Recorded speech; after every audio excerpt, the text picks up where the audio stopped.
भूत प्रेतों का शरीर जो है वायु प्रधान होता है। वेग से जा रहे हैं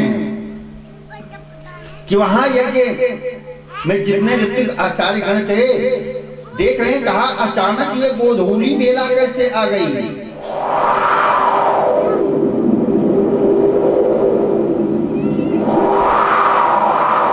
सूरज कहां चले गए। एक ने कहा कि गोधूली बेला आ नहीं गई, गोधूली बेला चल रही है, गैया आ रही है चर करके। कहा गैया तो प्रतिदिन चर के आती हैं। किस तरह से, जिस प्रकार से अभी मौसम बना हुआ है, धूल उड़ रही है, कभी नहीं उड़ी। एक ने कहा डकैती हुई है, वही चोर लोग भगे हुए हैं और वो धूली है। कहा नहीं, इस समय पर प्राचीन बहिर का राज्य चल रहा है। अब प्राचीन बहिर के राज्य में चोरी हो नहीं सकती। इतना तर्क ही कर रहे थे, इतने में वीरभद्र पहुंच गए। अब जैसे पहुंचे नंदीश्वर आदिगण को बुलाया, कहा निर्भय हो जाओ, ये बताओ कि किसने किसने मारा है, पहले उसी को मारूंगा, दक्ष को बाद में। कहा ठीक है। अब सबसे पहले कहा ये भृगु ऋषि जो हैं यज्ञ रक्षोहण मंत्र से कृत्या प्रकट कर दिया, असुरों को प्रकट कर दिया, जिससे हम बहुत मार खाए। अब मार खा रहे थे तो अपनी दाढ़ी पर ऐसे हाथ कर करके देख रहे थे, उनकी दाढ़ी उठा करके उखाड़ करके हवन कुंड में स्वाहा कर दिया। आ जाओ, कहा ये देखो उषा देवता, ये जब हम मारे जा रहे थे तो खूब ये अपना दांत दिखा दिखा करके हंसते थे। कहा ठीक है। उनकी बत्तीसी उखाड़ करके फेंक दिया। कहा ये भग देवता, आंखें फाड़ करके देखते थे। कहा ठीक है। आंखें निकाल करके छोड़ दिया। सबको कुछ न कुछ करते हुए अब दक्ष के प्रजापति के पास पहुंचते हैं और दक्ष प्रजापति का सर उखाड़ करके हवन कुंड में कर दिया स्वाहा। और जितने भूत प्रेत थे बलियां उखाड़ डाली। अब तो विध्वंस हो गया। इधर भोले बाबा वहां से चल दिए, मोह व्याप्त हो गया। अब मोह इतना व्याप्त हो गया कि यहाँ आए और सती के शव को लेकर के आकाश मार्ग में भ्रमण कर रहे। समस्त देवता श्रीमन नारायण के पास गए कि भोले बाबा को ये क्या हो गया। श्रीमन नारायण ने क्या किया कि अपने सुदर्शन चक्र उठाया और सती के 51 टुकड़े कर दिए। और वहीं जहां पर ये पड़े वहीं पर आज शक्तिपीठ हुए कि जिन भी शक्तिपीठों में आप दर्शन करने के लिए जाएंगे समस्त पाप धुल जाएंगे। जो इच्छा होगी वो मिलेगा। माँ की मुराद, माँ तो सबकी मुराद पूरी करती है। भोले बाबा का मुंह खत्म। और जैसे खत्म हुआ ब्रह्मा बाबा आए। ब्रह्मा बाबा आ करके, क्योंकि ब्रह्मा के पुत्र थे दक्ष, सोचा कि इनकी यज्ञ पूर्ण हो जाए, लेकिन इनकी यज्ञ के पहले सबसे पहले ब्राह्मणों का सम्मान, क्योंकि जितने देवता हैं सब ब्राह्मणों का बहुत सम्मान करते हैं। भृगु ऋषि को साथ लेकर के आए। कहा भोले बाबा देखो इनकी एक आदत बन गई है कि वार्ता करते समय जो है दाढ़ी पर हाथ फेर करके करते हैं। इनकी जब से दाढ़ी हवन कुंड में दक्ष की स्वाहा हो गई, तब से ये बिना दाढ़ी के नहीं रह पा रहे हैं। कहा ऐसा है कि पूरी तो नहीं लेकिन आगे आ जाएगी, छोटी सी। आजकल लोग सब कटवाते हैं, उसको कुछ नया कट कहते हैं। क्या कहते हैं दुबे जी? फ्रेंच कट कहते हैं। वो भृगु ऋषि को प्रदान किया। उषा देवता को कहा कि ये कैसे खाएंगे? कहा पुष्टभूख बने, सत्तू घोर करके खाएं। कहा भग देवता कहा इनको वरदान है कि ये जो है मित्र की दृष्टि से देख पाऊंगा। अब समस्त देवता आकर के भूत भावन भोलेनाथ से वार्ता कर रहे हैं, और जब थोड़ा अनुकूल देखे तो भोले बाबा से कहा कि ऐसा करें, ये दक्ष जो है अज्ञानी है, अभिमानी है, इसको जीवित कर दो। भोले बाबा ने कहा क्या बताएं, जीवित तो मैं न करता, लेकिन हमारे प्रमुख गणों में से एक गण है नंदीश्वर, इन्होंने श्राप दे दिया था कि जाओ तुम्हारा मुख बकरे जैसा हो जाए, अगर इनकी जीवन लीला यहीं समाप्त हो जाएगी तो श्राप जो है अधूरा रह जाएगा। जाओ बकरे का मुंह ले आओ, लगा दो।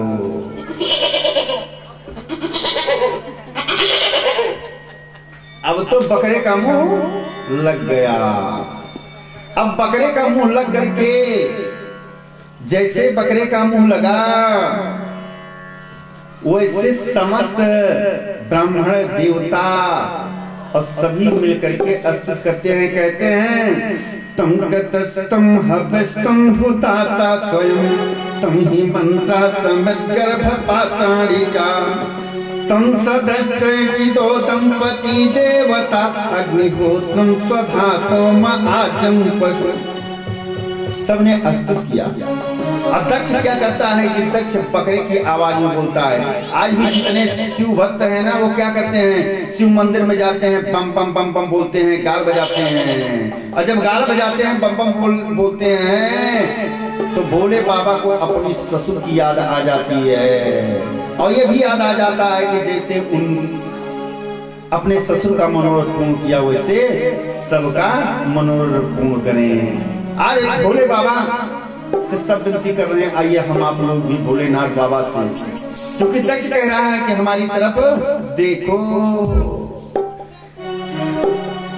हम आप लोग भी भोले बाबा से चल करके कि अपनी कृपा की दृष्टि मांग लें, कि कृपा दृष्टि हो जाए। कहते हैं हम पर भी एक नजर हो शंकर मसान वाले, हम पर भी एक नजर हो शंकर मसान वाले, हम पर भी एक नजर हो शंकर मसान वाले।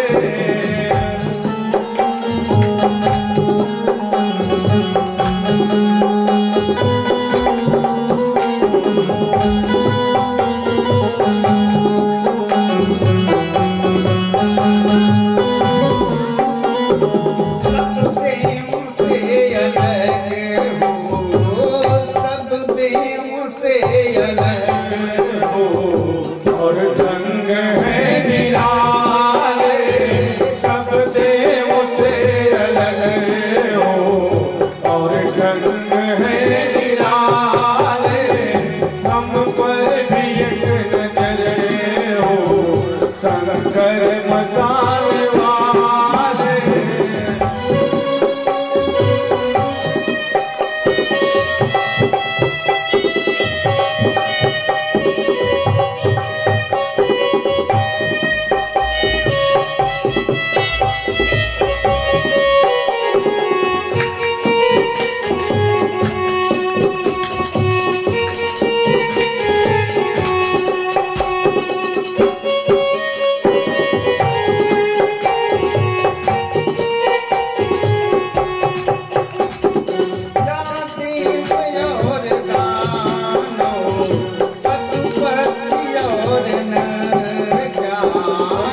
कहते हैं कि हम पर भी एक नजर हो शंकर मकान वाले। इस प्रकार से आज भोले बाबा से हम लोग यही चाहते हैं कि हम जैसे भक्तों पर सदियों कृपा दृष्टि डाले रहे हैं। और आज दक्ष प्रजापति बकरे के आवाज में प्रस्तुत करता है और जाकर के यज्ञ पूर्ण किया। समय का अभाव है, कथा विश्राम के ओर चल रही है। अंत में वही सती जाकर के हिमालय की पुत्री हुई, जिसने घोर तप किया और घोर तप करने के बाद भोले बाबा प्रसन्न हो गए और विवाह का प्रस्ताव आ गया। अब विवाह लेकर के आज बारात लेकर के ब्रह्मा बाबा जी जा रहे हैं, भोले बाबा जी जा रहे हैं। अब बारात कैसे जा रही है एक दृश्य, इसके बाद फिर चूंकि समय